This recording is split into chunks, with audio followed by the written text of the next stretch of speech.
जीवन का कोई भार भी नहीं था।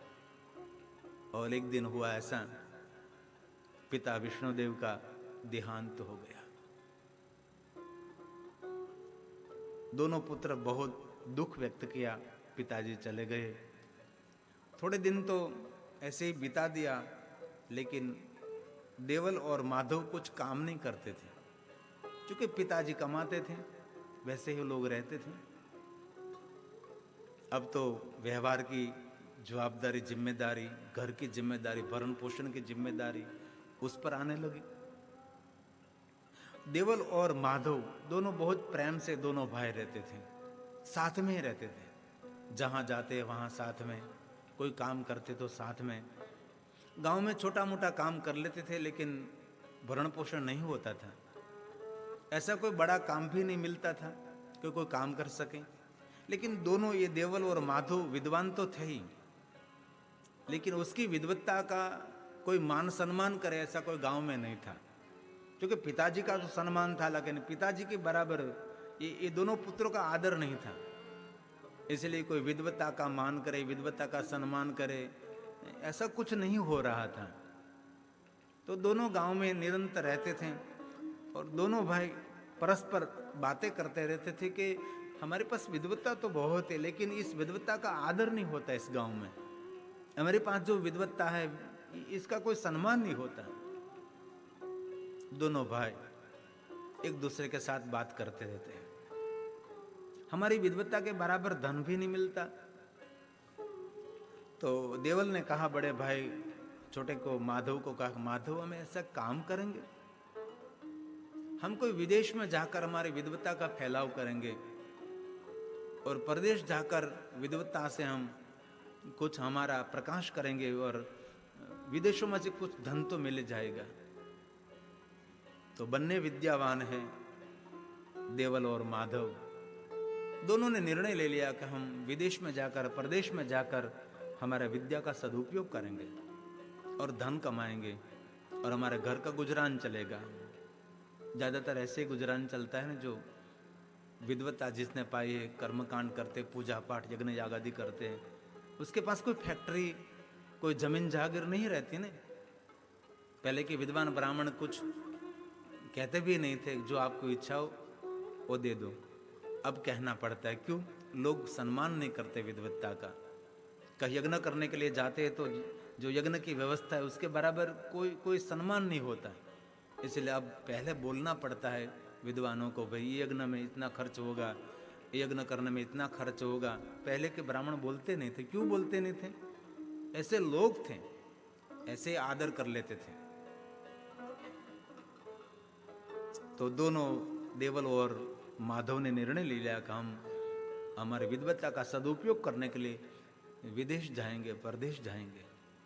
तो दोनों तैयार हुए और जो माधव की पत्नी थी मुग्धा, सुशील थी, धर्मशील थी, भोली भाली थी, कपट रहित उनका जीवन था, दम्भ रहित थी, किसी की बातों में आ जाती थी। इतनी भोली भाली ये मुग्धा थी।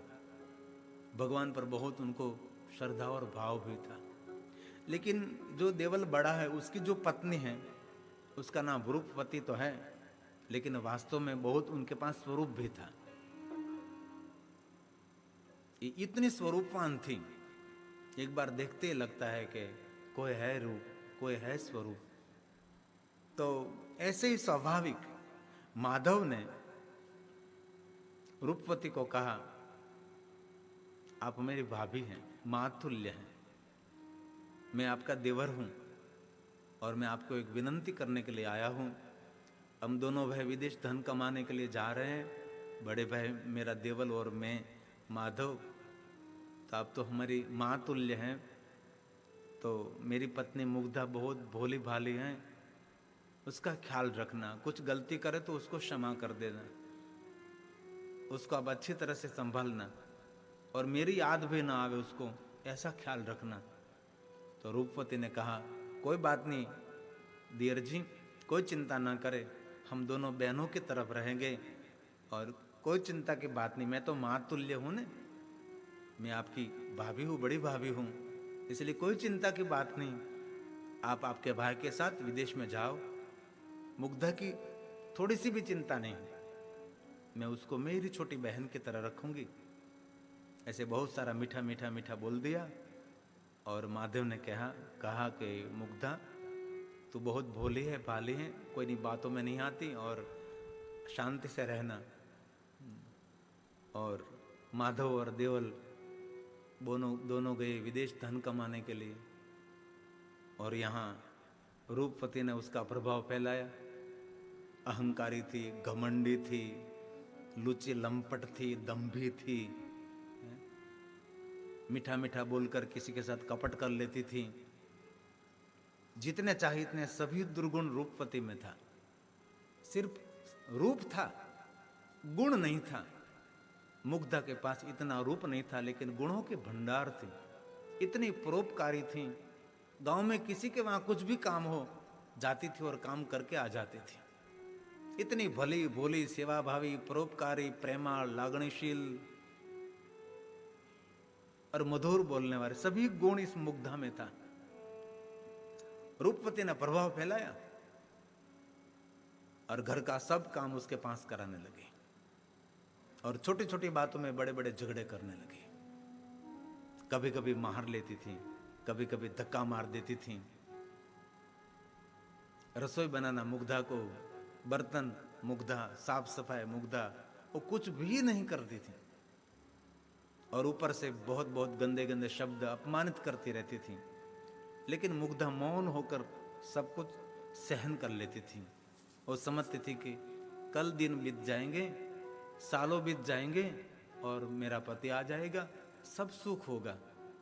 थोड़े दिन हैं, थोड़े साल हैं, कोई बात नहीं, मैं दुख सहन कर लूंगी, ये मेरी माँ तुल्य है ना। बस ऐसे ही त्रास गुजार रही थी, इतना दुख दे रही थी, और मौन होकर मुग्धा सब कुछ सहन कर रही थी। एक शब्द मुख में से बोलती भी नहीं थी। और एक दिन तो भोजन करने के लिए बैठे दोनों, इसमें भोजन के समय कुछ बात निकालकर रूपवती ने इतना झगड़ा किया, इतना झगड़ा किया, और भोजन करने को नहीं दिया, और मारने लगी। मारते मारते, बाल पकड़ते पकड़ते, ढिसड़ते ढिसड़ते धक्का मार के घर से बाहर निकाल दी। जहां तो मेरे घर में नहीं रहना। रोती हुई मौन होकर ये मुग्धा घर से बाहर धकेल दिया। कहाँ जाऊंगी मैं, कहाँ रहूंगी मैं। और निकली बाहर, बैठी बैठी रो रही थी। तो कोई सज्जन आए वहां के, क्यों मुग्धा क्यों रो रही। कहा कि घर में थोड़ा सा झगड़ा है, रूपवती ने मुझे बहुत मारा और मुझे धक्का मारकर घर से बाहर निकाल दिया है। अब मैं कहाँ जाऊंगी, किसके घर में रहूंगी। मेरा पति तो विदेश में गया है, कई सालों के बाद आएगा। तो सज्जन ने कहा, बेटा कोई चिंता की बात नहीं, हमारे पास एक छोटा सा कमरा खाली है ना, वहां घर छोटा सा, बहुत पुराना घर खाली पड़ा, इसमें कोई नहीं रहता, वहां तो रह ले। और मुग्धा को बहुत अच्छा लगा। और इतनी प्रेमाळ स्वभाव की थी, इतनी मीठी वाणी बोलती थी, आजू बाजू के सबके घर में काम करने के लिए पहुंच जाती थी, सबका काम कर लेती थी। और सबको मालूम हुआ कि मुग्धा को घर से निकाल दिया है। तो सब लोगों ने कहा, मुग्धा तू चिंता नहीं कर, हम आपके साथ हैं। और किसी ने बर्तन दिया, किसी ने चूल्हा बना दिया, किसी ने सीधा सामान दिया, किसी ने ओढ़ने बिछाने का दिया, और सब लोगों ने मिलकर इस मुग्धा का पूरा घर सजा दिया। और मुग्धा अपने घर में रहने लगी, और आजू बाजू में छोटा मोटा काम कर लेती थी, गुजारा कर लेती थी। तो अभी कभी कभी इसमें से समय निकाल कर रूपवती के वहां जाकर उसके घर का भी काम कर लेती थी। इतना अपमान किया, मारझुड़ किया था, तो भी रूपवती के जहां वहां जाकर काम कर लेती थी। बहन बहन बहन करके वहां आती जाती रहती थी।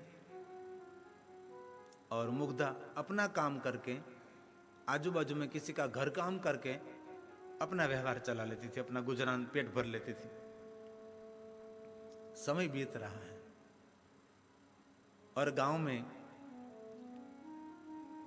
एक पंडित जी और एक कथा वार्ता करते थे, कभी कभी वहां सुनने के लिए जाते थे।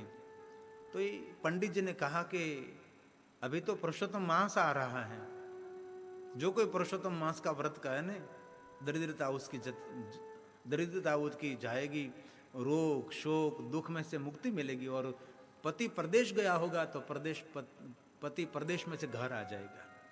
ऐसा बहुत सारा महात्म्य दिखाया। सभी कामना मनोकामना पूर्ण करने के लिए सब कोई पुरुषोत्तम मास का व्रत करे। मुग्धा ने सुन लिया, पुरुषोत्तम मास का व्रत करना है, और इस व्रत करने से मेरा पति जो विदेश में गया है वो वापस आ जाएगा। हम तो बहुत निर्धन हैं, घर घर में काम करने के लिए मैं जाती हूं, तो मुझे पुरुषोत्तम मास का व्रत करना चाहिए। मैं मेरी बड़ी बहन के पास जाऊं, और रूपवती के पास गई कि पुरुषोत्तम मास का व्रत करना है। तो रूपवती ने बहुत बड़ा अपमान किया, तू क्या पुरुषोत्तम मास का व्रत करने वाली है, पुरुषोत्तम मास का व्रत नहीं हो सकता, ऐसा बहुत कुछ अपमान कर दिया। हाथ जोड़कर कहा, मुझे बताओ पुरुषोत्तम मास का व्रत कैसे हो सकता है। उसने अनादर कर दिया, कोई व्रत की विधि नहीं दिखाई। मुग्धा बहुत दुखी हुई कि मुझे पुरुषोत्तम मास का व्रत तो करना है, लेकिन कैसे मैं व्रत करूं, मुझे पता नहीं भगवान पुरुषोत्तम की कैसे साधना हो सकती है, ये भी मुझे कुछ मालूम नहीं, तो मैं करूं तो कैसे करूं पुरुषोत्तम भगवान का व्रत। कि पंडित जी ने कह तो दिया कि पुरुषोत्तम मास का व्रत करना चाहिए, तो करे तो क्या करे। तो मुग्धा जा रही थी, तो इसमें एक श्यामा नाम की जो रूपवती की बहनपणी थी, उनकी सखी थी श्यामा, वो मिली और पूछने लगी, ए श्यामा तुझे मालूम है कि पुरुषोत्तम मास का व्रत कैसे हो सकता है।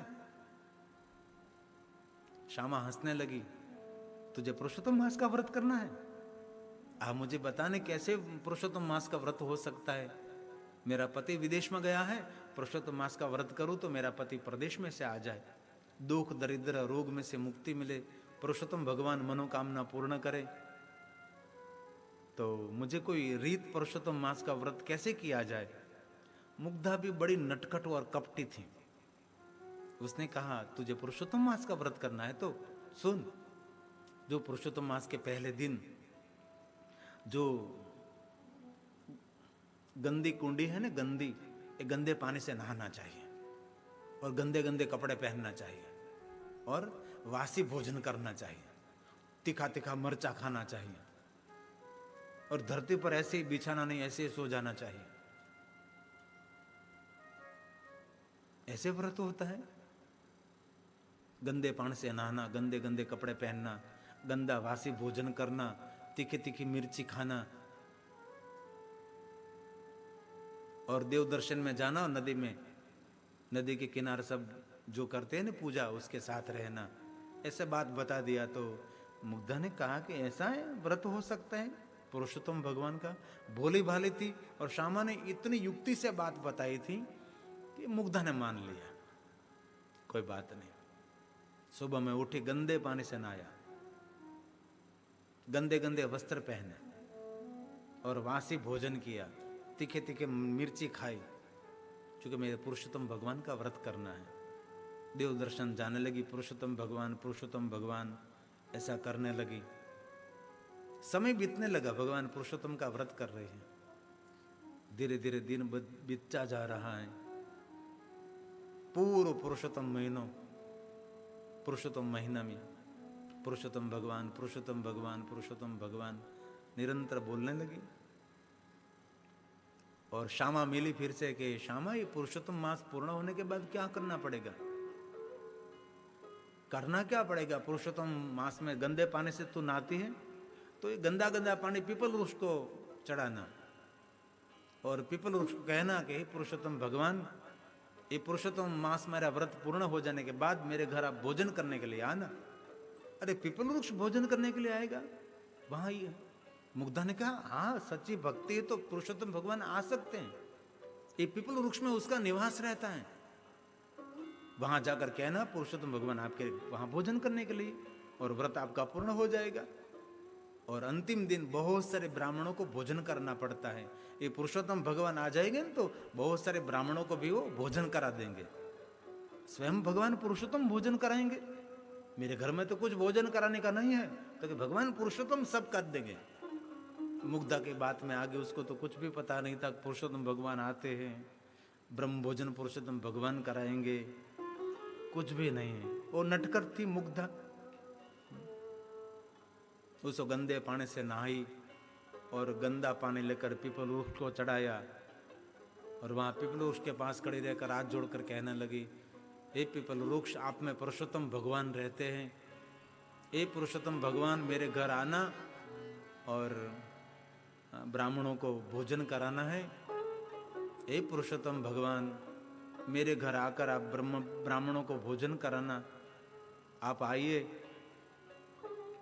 और पीपल में से आवाज उठी कि मुग्धा बहुत भली और भोली है, जरूर मैं तेरे घर आकर ब्राह्मणों को भोजन कराऊंगा। मैं पुरुषोत्तम भगवान बोल रहा हूं, मैं तुझे वचन देता हूं, मैं तेरे घर आकर भोजन कराऊंगा, लेकिन तू मुझे पहचान लेना, मैं तेरे भाई के रूप में आऊंगा।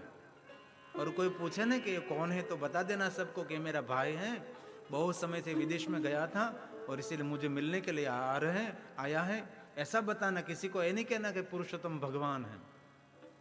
मैं स्वयं तेरा भाई बनकर आऊंगा और सब ब्राह्मणों को हम भोजन कराएंगे।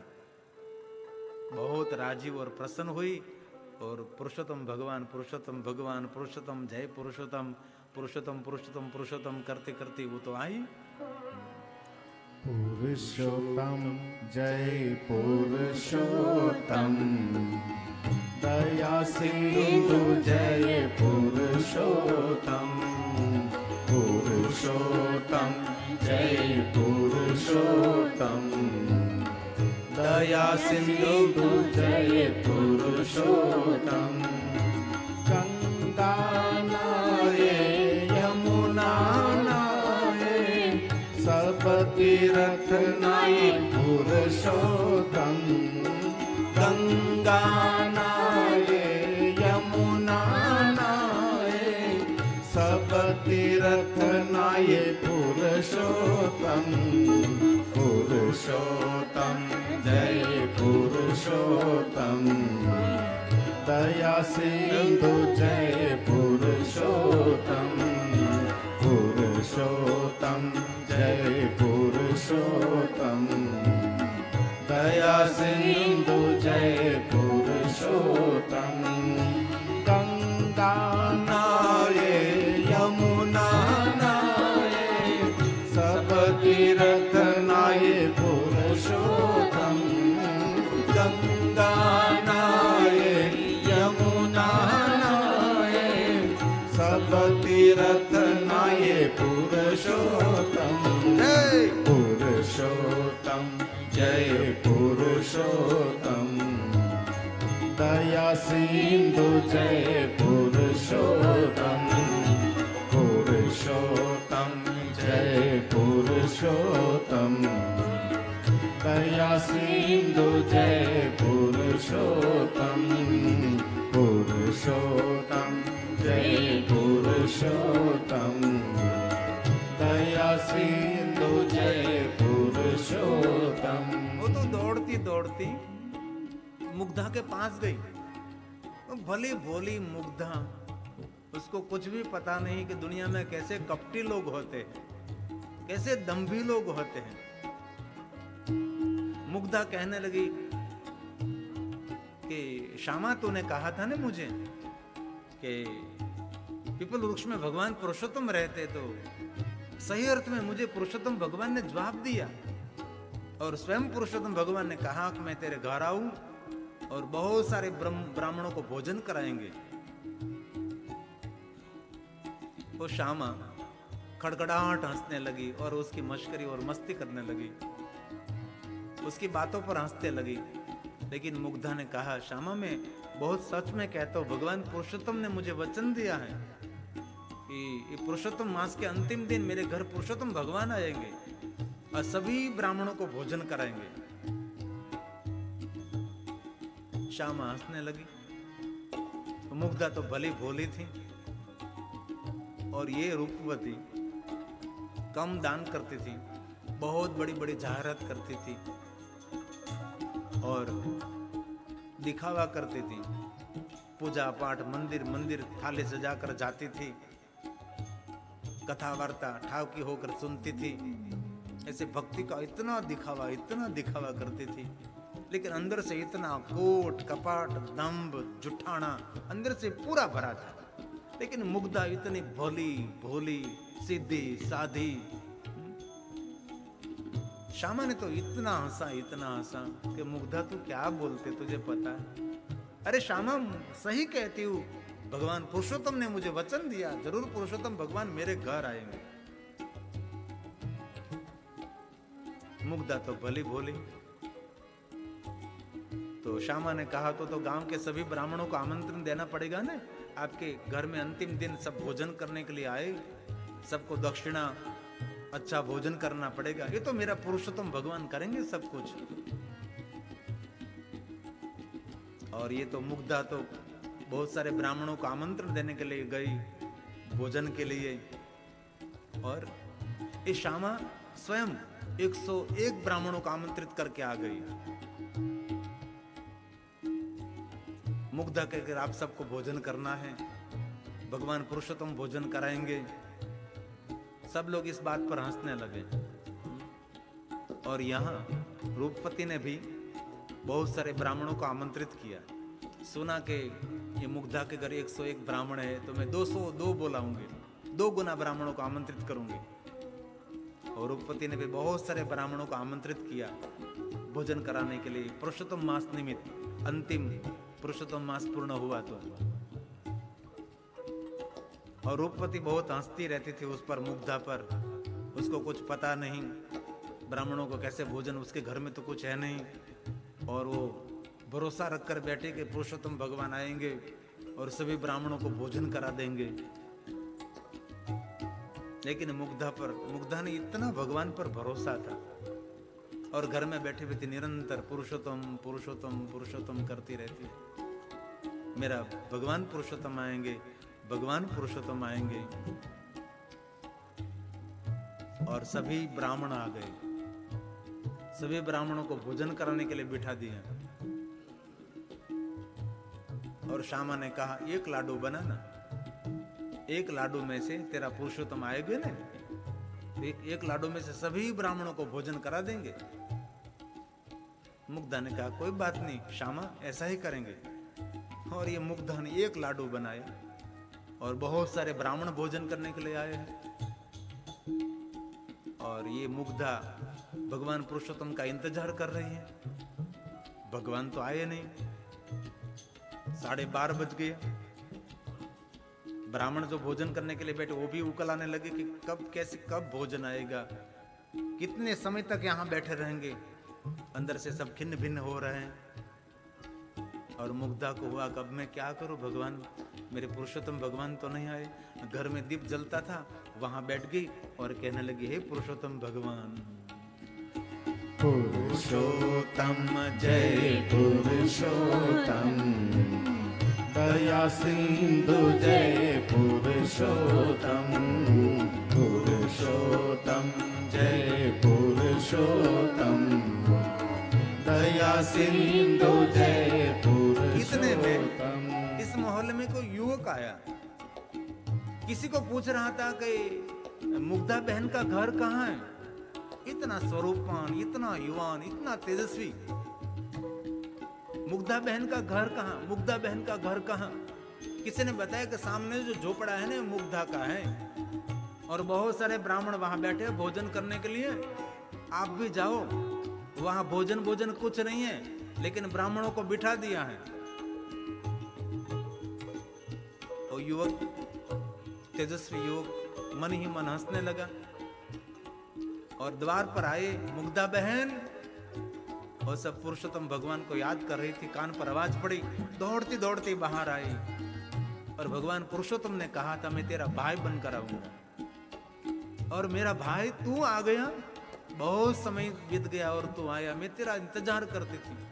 कितने ब्राह्मणों को भोजन कराना है। और रूपवती को दिया कि मुग्धा ने ब्राह्मणों को भोजन कराया, उसका भाई आया था। इतना सुंदर भोजन और सबको सोने का पड़िया दक्षिणा में दे दिया। जय जयकार हो रही है मुग्धा के चारों दिशाओं में। रूपवती ने कहा मुझे भी ब्राह्मण सब बिठे भोजन कराना है। तो रूपवती ने सभी ब्राह्मणों की पत्रावली में लाडू भेजे, लेकिन ब्राह्मणों ने देखा तो लाडू, ये लाडू नहीं था, मिट्टी का लाडू था। सभी ब्राह्मण बोलने लगे क्यों रूपवती हम मिट्टी खाते हैं, ये लाडू नहीं ये तो मिट्टी है। सभी ब्राह्मण खड़े हो गए, उसको तिरस्कार करने लगे और कोई भोजन नहीं किया। मिट्टी का लाडू हम कैसे खा सकते हैं। और खड़े होकर वहां पहुंचे मुग्धा के वहां। बहन मुग्धा, हमने सुना है कि आपने बहुत बड़ा ब्रह्म भोजन कराया। हम गए थे रूपवती के वहां कुछ भोजन न मिला और रूपवती ने हमारी बहुत हंसी की और मिट्टी के लाडू दिए। और मिट्टी का लाडू कैसे हम खा सकते हैं। हमने सुना है कि आपके घर ब्रह्म भोजन हो रहा है। आपका भाई विदेश से वो धन कमा कर आए हैं और सब ब्राह्मणों को भोजन और सोने का पड़िया सबको दक्षिणा में दिया है, तो हम सब भोजन करने के लिए बाकी हैं।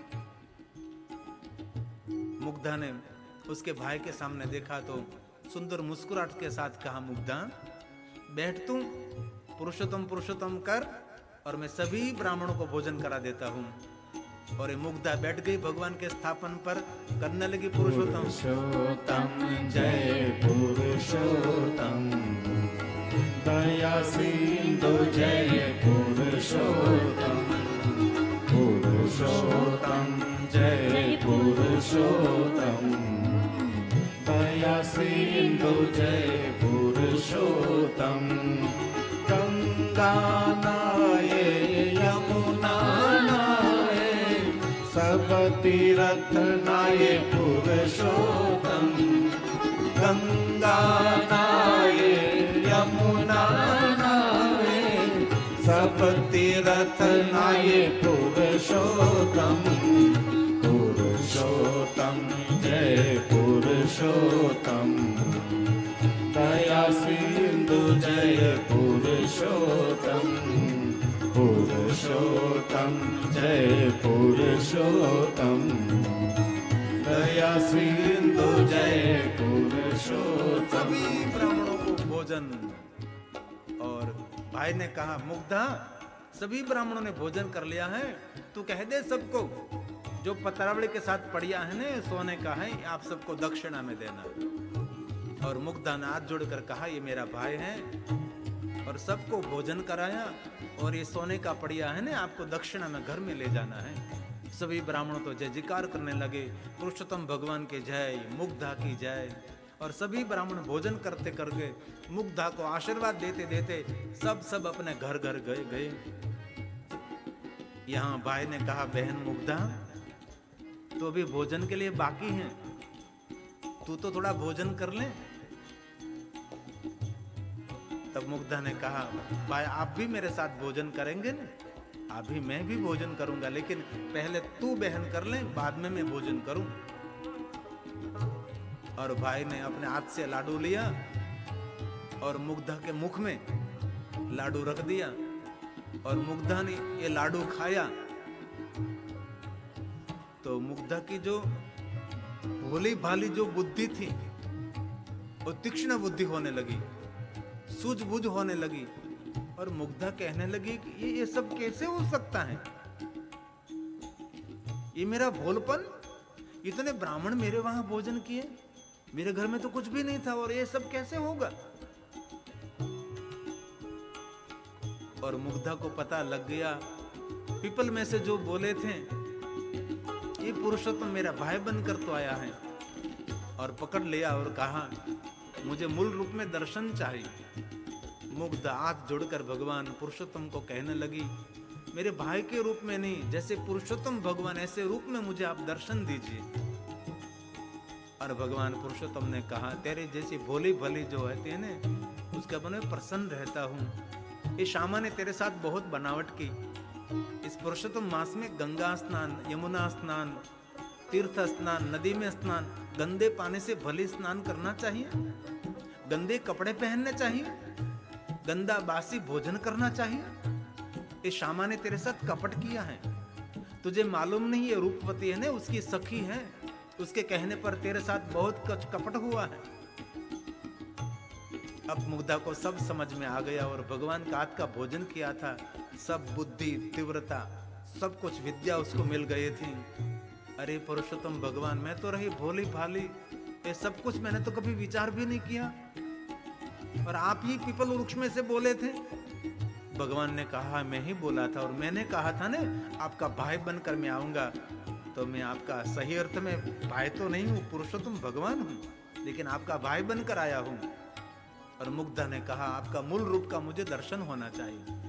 और भगवान पुरुषोत्तम ने दर्शन दिया।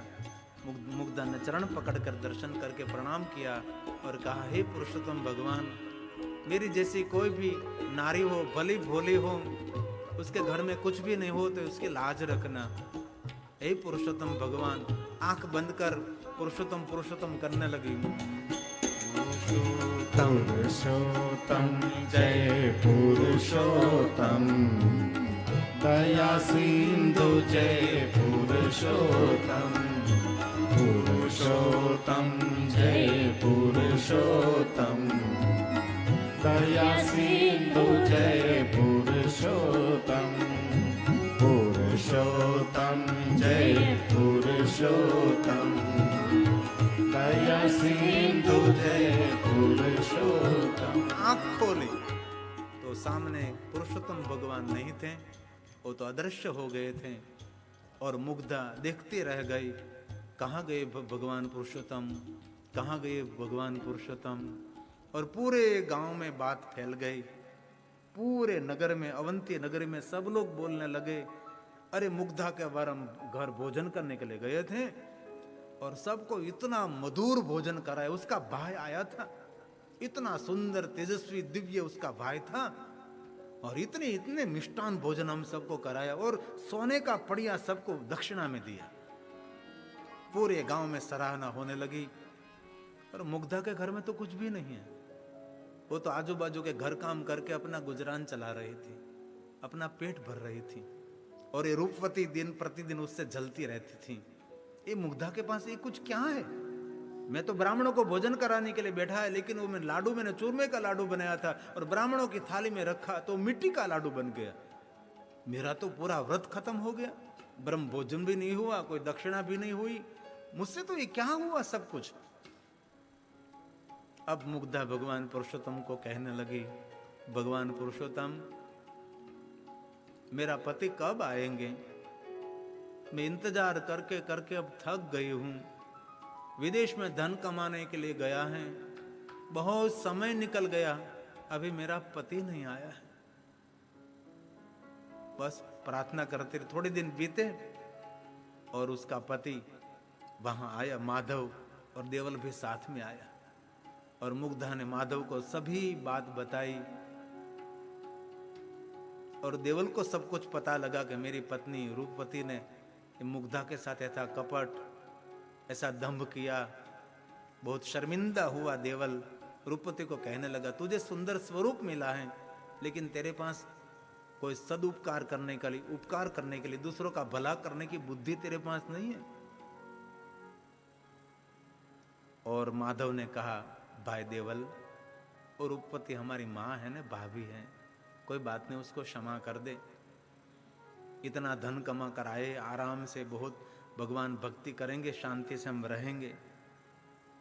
और पूरे गांव मिलने के लिए आए माधव को कि माधव, ये तेरी पत्नी मुग्धा है ने, उसने पूरे गांव को भोजन कराया, सोने का पड़िया दक्षिणा में दिया, और हम सब पुरुषोत्तम मास का व्रत करेंगे।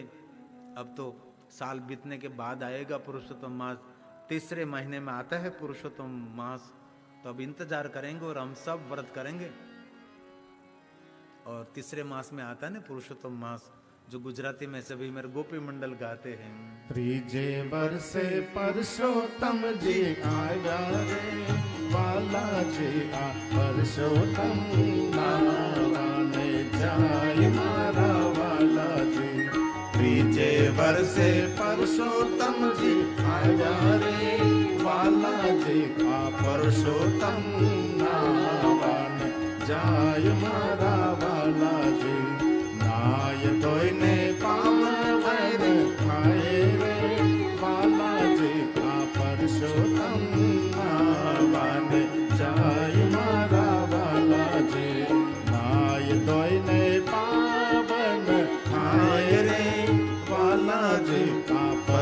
परशोत्तम नावाने जाय मारा वाला जी। त्रीजे वर्षे परशोत्तम जी आव्या रे वाला जी। आ परशोत्तम नावाने जाय मारा वाला जी।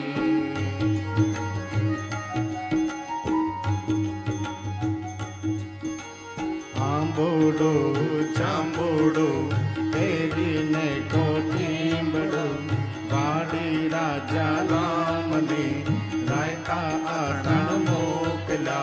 हूँ पूजू मारा राजमा तू पूजे तारा राजमा। आंबोडो जांबोडो तेरी ने कोठीबड़ा वाड़ी राजा राम ने रायता आटन मोकला। हूँ पूजू मारा राजमा तू पूजे तारा राजमा। त्रीजे वर्षे परशोत्तम जी आजा रे वाला जी। आ परशोत्तम नावाने जाय मारा वाला जी। आ परशोत्तम नावाने जाय मारा वाला जी। नाय धोने पावन धन खाए रे वाला जी। आ परशोत्तम नावाने जाय मारा वाला जी। आ परशोत्तम नावाने जाय मारा वाला जी। आ परशोत्तम नावाने जाय मारा वाला जी। आ परशोत्तम नावाने जाय मारा वाला जी। जैसे मुग्धा ने पुरुषोत्तम भगवान फड़ाया वा हवने फड़ जो। बोलिए पुरुषोत्तम भगवान की जय। ऐसी बहुत सारी भगवान पुरुषोत्तम की वार्ता है। 30 दिनों की 30 वार्ता है। ये भावात्मक है, इसमें कोई तर्क नहीं होता, इसमें सिर्फ भाव रहता है। ऐसी भावात्मक बहुत सारी कथाएं जो पुरुषोत्तम मास के हैं। और बहुत सारे गोपी मंडल नदी किनारे जाकर भगवान पुरुषोत्तम की पूजा करते हैं, ऐसे सुंदर गीत गाते हैं।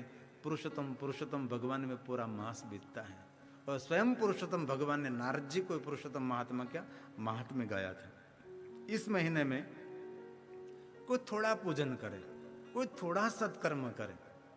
कथा वार्ता देव दर्शन स्नान की महिमा ये पुरुषोत्तम मास में है। इसलिए हम यहाँ वडोदरा बैठकर आपके निवास स्थान तक भगवान की कथा पहुँचाने का थोड़ा प्रयास कर रहे हैं।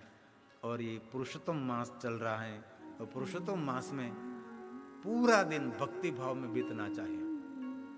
1 महीना 3 साल तक ये पुण्य सुख देने वाला, परिवार में शांति देने वाला और कामना की पूर्ति करने वाला ये पुरुषोत्तम मास है। जैसे पवित्र श्रावण मास में शिव की साधना में सब, और ये पुरुषोत्तम मास में भगवान पुरुषोत्तम की साधना। ये 12 महीने में एक बार श्रावण मास और ये 3 साल में ये पुरुषोत्तम मास है, जिनका मूल नाम तो मल मास है ना। सब उसको मल मास कहते थे, उसको अच्छा नहीं लगता था। वो नारद जी के पास गया और नारद जी को पूछने लगा कि मुझे सब मल मास कहते हैं, मेरा कोई नाम ही नहीं, मल ऐसा कोई नाम होता है? नारद जी ने कहा तो भगवान की आराधना कर विष्णु जी की। और मल मास ने विष्णु जी की आराधना की और स्वयं विष्णु जी ने कहा आज से तुझे कोई मल मास नहीं कहेंगे, तेरे महीने में मेरी साधना रहेगी, मेरी उपासना रहेगी। और तेरा नाम जो मल मास है ना, आज से मेरे नाम से वो प्रसिद्ध हो जाएगा और तेरा नाम आज से पुरुषोत्तम रहेगा। और तब से भगवान विष्णु ने कहा और ये मल मास में से उसको पुरुषोत्तम नाम से सब लोग पहचानने लगे। और भगवान पुरुषोत्तम ने कहा तूने मेरी साधना की ना, इसलिए पुरुषोत्तम मास में कोई व्रत साधना उपासना अनुष्ठान पूजा पाठ भजन कीर्तन उसको अधिक गुना पुण्य मैं दूंगा। भगवान पुरुषोत्तम ने वरदान दिया है। इसलिए इस पुरुषोत्तम मास में कथा वार्ता भजन कीर्तन की बहुत महिमा है। इसलिए रोज मैं आपको एक पुरुषोत्तम मास की कथा सुनाता हूँ। और ये गुजराती में कथा है, लेकिन थोड़ा मेरी बुद्धि के अनुसार हिंदी में उसका ट्रांसलेशन कर लेता हूँ। और ये कथा कोई कोई बात ऐसी है कि उसका हिंदी भी नहीं हो शायद, यही कथा में जो गुजराती में कहो तो और उसका आनंद आ सकता है, क्योंकि गुजराती मेरी मातृभाषा है। ये हिंदी हमारी राष्ट्रभाषा है, लेकिन ज़्यादातर हम गुजराती में बोलते हैं। बातें करते तो गुजराती में करते, विचार करते तो गुजराती में करते।